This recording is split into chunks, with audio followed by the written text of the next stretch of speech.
Hey everybody, welcome to a brand new video. Today, it'll be the episode 8 Disventure Camp All-Stars episode analysis. Before this begins, a few things to note. I am not in ownership of the background footage. It is owned by Odd Nation Cartoons. This is also just my personal opinion on this. If you have a different one, that's completely fine. For my videos, I do sections for simplicity and organization. For this video, it'll be the following.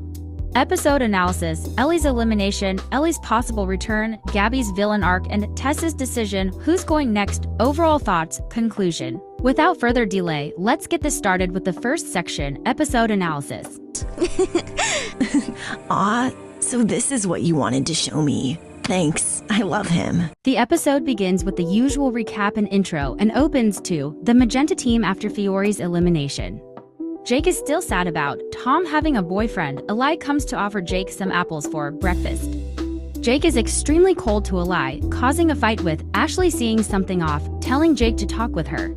Jake talks to her, blaming himself for losing Tom and losing his chance, which is why he's been so off recently. I appreciate him actually communicating, but also I am hoping he realizes it isn't fully his fault. I'm not saying he's completely innocent. To me personally he isn't, but Tom hasn't been any saint recently either. This plotline definitely isn't one of my favorites, but I am hoping it ends with them at least on somewhat good terms. Anyway, Ashley hugs Jake, giving him support and comfort, and we move to Ellie and Tess. Ellie tries to cover up looking for the immunity totem, failing and being honest with Tess asking if Ellie actually feels in danger. Ellie states that Miriam's leg gave her a huge target, with Tess not having it and confronting Ellie right then and there. I think the thing that interests me most here is Ellie's first reaction. She's scared, shocked, and her only words are Gabby knows? No caring for the game. To me it seems like Ellie just panicked realizing that her relationship could be strained, given what she stated later and also the amount of guilt she had when she heard Gabby was upset. Showing that her morals for Gabby actually exist. Plot twist, Tess asks about if she's even talked to Gabby recently, and she continues to ask questions and try to get the old Ellie in a sense back, asking if she'd choose Gabby over money.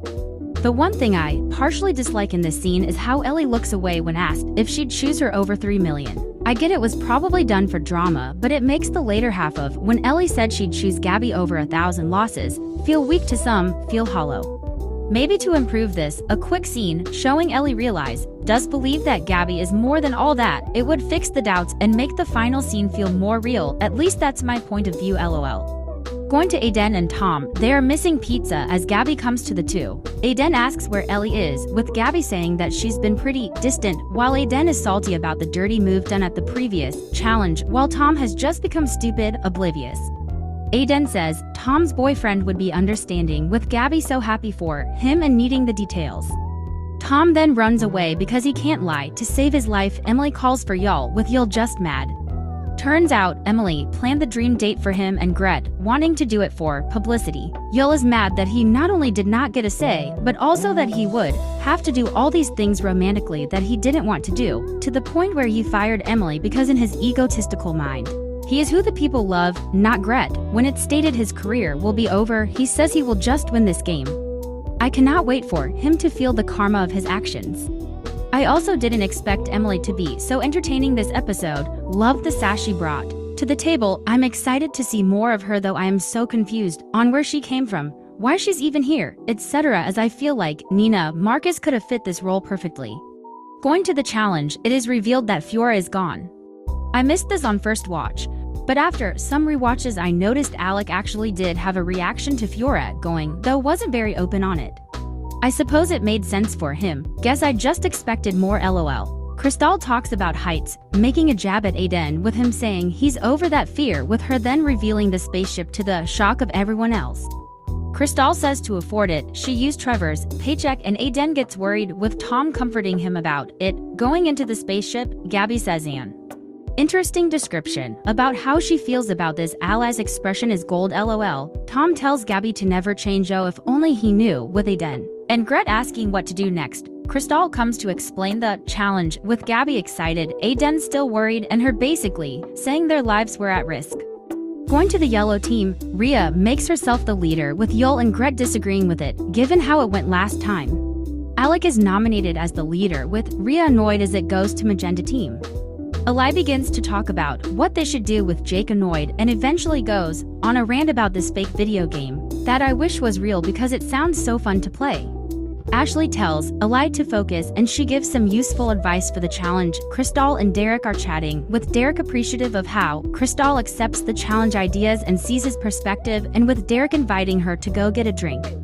She says she's busy, but Derek pushes her away from that. Where is Oliver to get Crystal away from the bad influences when you need it? I'm not trying to say she shouldn't have fun and things, but again, if it continues to go down this path it won't end well. I hope this makes sense lol. Going to Gabby and Tess, the team is looking for a clue in the challenge, with Gabby noticing a plush bunny and wanting to get it for Ellie, thinking it would remind her that they need to have some fun in game.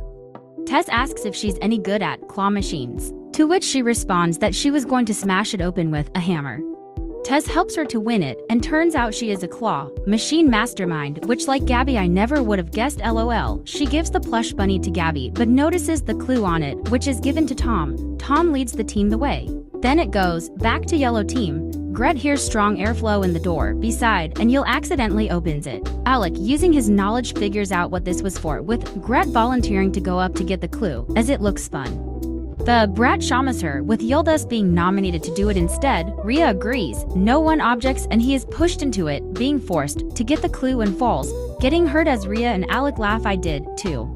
Gret helps Yul up, with Alec saying they need to find where the clue needs to go, and Alec states that he would never stoop so low as to insult his ex-wife's appearance. Ashley finds a tablet, giving it to Eli as it is asked, with Jake wanting it instead, but Eli states she isn't finished. This causes the two to fight over it, leading to the tablet breaking and Ashley to break too. Honestly, now I want more of Mad Ashley because oh my gosh is it amazing and entertaining. We then see a montage of the teams till they all come to the same room. People are confused on what to do. Then Eli uses a keycard, causing Rhea, Jake, and Aden to be sent to the final part of the challenge, which Derek points out. Aden and Rhea have a partial fight and Aden finds their exit, along with Rhea finding some supplies to build a ladder. They begin to do so as it goes to Trevor and Emily. Emily is upset by the firing. Trevor is also sad. Emily tells him to go to Derek, but he says that Derek is too busy. Emily lights up as she realizes that Trevor's jealous. He starts by saying he wasn't of Crystal, but Emily points out that was never mentioned. Trevor admits that he is jealous as he misses Derek. Emily gives him some advice, and thus the second love triangle begins. How fun. Back to the challenge, Jake puts the ladder and Rhea goes up it, with Aden saying he will go next, leading to Aden and Jake fighting, with Rhea taking the ladder as she wins it. Jake and Aden have to figure out another way as they get up on a table and climb. Jake eats Aden's keycard, best thing he's done in a while, as he gets his revenge from episode 2. Jake wins it, and it's revealed to have all been fake. They were never in space. This leads to Cyan losing and heading to elimination, with Gabby pulling a hop, skip, and a jump as she goes to Ellie. Ellie wonders where Tess is, while Gabby says she got her a gift, which Ellie assumes the idol. When she learns it isn't, she says maybe next time, with Gabby being sad. I just gotta know why Ellie couldn't have taken 5 extra seconds to accept the gift though. I do get why it was at the end for a more wholesome moment, so I guess I can look over it? Aden goes to Tess, saying to vote for Ellie, with Tess saying she doesn't know if she can. Ellie says to vote for Aden. Tess has a confessional about it all. The rest of this episode, Ellie's elimination and Gabby's villain arc, will be discussed in the next section, the rants, which will begin now. Aw, so this is what you wanted to show me. Thanks, I love him. Hello everybody, here I am with my real voice to rant a lot about things this episode. So starting off with Ellie's elimination. First off, I am kind of mixed on this, but I'm going to start off with the positives because positivity. First off, I did like how Ellie and Gabby made up. It's definitely one of my favorite scenes of all seasons. I don't know, I'm just such a huge fan of Ellie and Gabby, and just seeing them make up and be happy, it warms my heart, and Mr. Whiskers is incredible. And I like how Ellie this time got out not by like a betrayal of some sorts, but by the care of someone, the opposite of what happened last time. I don't know if this makes like any sense, but basically, again, when Ellie got out last season in season 1, Ellie went to care and got betrayed, but this time it was the care of someone that got her out. If that makes any sense. But also the episode 8 trend continues with one of them getting out in episode 8. If they ever return, one of them's getting out in episode 8 again. I'm convinced of it. But in any case, the reason why I'm so mixed on it is it feels like Ellie's storyline isn't finished. It's kind of given Fiore's elimination, except a lot less worse in a sense. Because it feels like she never realized her actions. Ellie never realized what she was doing was wrong. In fact, in her last moments, she decided to advise Gabby to be like, don't trust people, Gabby. Don't do it. Oh, no. But also, I feel like she also didn't get enough karma. All she did was get voted out, and the only reason she got voted out was because she was becoming a monster that just decided that she needed to get her out for her own sake. Otherwise, she would have still stayed in game and would have continued to do this stuff. Partially, I guess. But she never experienced the pain because Gabby instantly forgave her, like I'm happy she did. But in a sense, she never got punished for what she did. Again, you can argue her getting voted out is karma enough, but again, she was being strategic in most times, but I still don't think she got karma for her episode 6 move. I'm not convinced of it. But anyways, now we can discuss Ellie's return. So I do think Ellie could possibly highly return. First off, on the first parts, she did not realize what she was doing was wrong. She didn't get enough karma, as I stated earlier. Those were some things that weren't finished, and I feel like this could allow her to finish. Now, obviously, you could finish that in the motel episode, but what karma is she gonna get in the motel episode? You tell me. But anyways, she did not read the Patreons. Now, again, James didn't read the Patreons, obviously, but there is proof that I've seen anyway to where his voice actor was busy. Therefore, I can understand that. I've heard that Ellie's voice actress was actually on vacation for this. I'm not sure. I haven't seen full proof of it yet. So until then, I will be convinced that this is a sign. But anyways, again, since her storyline isn't finished, and also I feel like it'd be unpredictable. Like, I don't think many people could predict that Ellie, of all characters, is gonna return at the merge, or whenever the return comeback challenge is happening. And anyways, I feel like if Gabby's going on her villain arc, which I'm gonna discuss in just a moment, y'all, then the only person that I feel could actually realistically bring her back to her old self is Ellie. You could definitely argue, like, say, Tom or Tess bringing her back, but considering how she called those two traitors, I don't think she's really gonna be fond of or really listen to them at the moment. Therefore, I do think it'd be highly likely, like, Ellie returns. Excited to see Gabby and get back to playing the game, but when she returns, Gabby is fully changed. She isn't her quote-unquote angel anymore. She's become a true villain. I feel like this would not only allow Ellie to realize what her actions have done, showing that it's affected Gabby in a bad way, showing that she turned villainous, making her realize the neglect she gave in the beginning of the season was bad, but it also makes her realize that she should have not been the villain. She realizes how bad her actions were and how, again, bad she affected them, as she would see it in the one person she truly cared for, Gabby. And I feel like this would allow for Ellie to grow as a character, would allow Gabby to get redeemed in a sense, because again, I don't know who else can bring her out of villain Gabby. We'll see though. On to Gabby's villain arc. This wasn't expected from me at all. Like, before I even saw anything All-Stars wise, I did predict that this might happen. Like, she could go for her Mal Mike storyline, but dear gosh, I did not expect it now. And I am so excited. This is probably the most excited I've actually been for like a Disventure Camp arc in a while, mainly because I am so excited to see how Gabby takes on the villain role, and plus she's doing it for revenge, and this really isn't out of character, I don't think, for Gabby. Like, yeah, she's been really sweet now, but she can go far. I mean, in the first episode of season 1, she threatened Nick pretty badly for daring wear a cashmere sweater. So, it's uncharacter. It makes sense why she's doing this as well. She wants revenge for Ellie, even though I still so wish she stood up to Ellie. I still wishing that, but in any case, I'm intrigued to see how she'll interact with the villain alliance. I think that's more so what I'm interested in right now, especially Gret. With given how much Gret's changed, oh my gosh, now that'll be fun to witness. But in any case, it is kind of out of nowhere. I mean, maybe I missed some foreshadowing, but I cannot remember a time that was really foreshadowed. Maybe you could consider episode 3's like with her going along with what Ellie was doing shows that she's willing to do things for Ellie, but we all knew she was willing to do stuff for Ellie, so I don't know. But I am so excited to see where this goes. I'm excited. Gabby villain arc and Gabby for the win. On to Tess's decision. Now, Tess's decision emotionally makes sense. She wanted to protect, to me anyway, she wanted to protect Ellie from becoming a monster. She was not becoming better because of the game. This game just brings out the worst in her, and I think it's proven to be that way. And it just continues to get worse and worse, and Tess is seeing it. And I feel like, again, I do think it's possible that if Ellie did stay in game without realizing all of this, she could have easily lost Gabby. Like, obviously, it's all sunshine and rainbows right now, but I do feel like it would be highly possible if she had stayed and continued to treat Gabby like this, which no, she could have lost Gabby and lost everything. So I guess it is better that she got voted out this way. But also, on the flip side, if you want to argue, Ellie is still working 2 minimum wage jobs, and she has for like 3 years at this point, I think.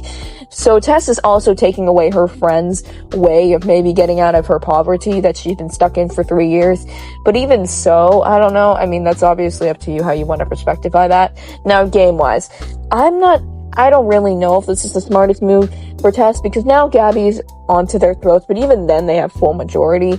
But if Tess is left with Tom and Aden, I feel like she could easily get voted out. I mean, obviously Aden cares for Tess as a friend, but if it became between Tom or Tess, I feel like he'd also kind of choose Tom over Tess, maybe because of how much they've been talking.